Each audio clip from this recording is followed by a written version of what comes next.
અયોધ્યાના રાજા દશરથના દરબારમાં ઋષિ વિશ્વામિત્ર આવે છે.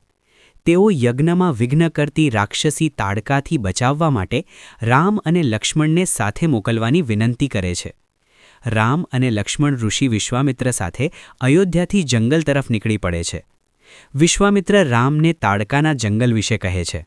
આ જંગલ ભયંકર છે અને કોઈ પણ ત્યાં જવા ડરે છે. અચાનક ભયંકર અવાજ સાથે રાક્ષસી તાડકા પ્રગટ થાય છે અને હુમલો કરે છે. રામ પહેલાં સ્ત્રી હોવાના કારણે તાડકાને મારવામાં સંકોચ અનુભવે છે, પરંતુ વિશ્વામિત્ર ધર્મ સમજાવીને તેને આદેશ આપે છે. રામ અને લક્ષ્મણ તાડકા સાથે યુદ્ધ કરે છે. તાડકા અનેક માયાઓ કરે છે, પરંતુ રામ તેનો સામનો કરે છે. અંતે રામ એક શક્તિશાળી બાણથી તાડકાનો વધ કરે છે અને જંગલને ભયમુક્ત કરે છે. તાડકાના વધ પછી ઋષિઓ ખુશ થાય છે અને રામને આશીર્વાદ આપે છે.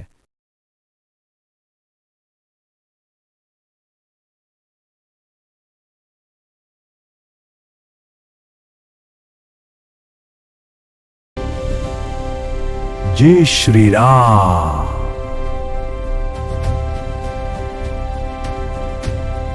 શ્રી છે અવનવી ઐતિહાસિક અને ધાર્મિક માહિતી જાણવા માટે પાઠક સાહેબની આ યુટ્યુબ ચેનલ લાઇક અને સબસ્ક્રાઇબ કરો.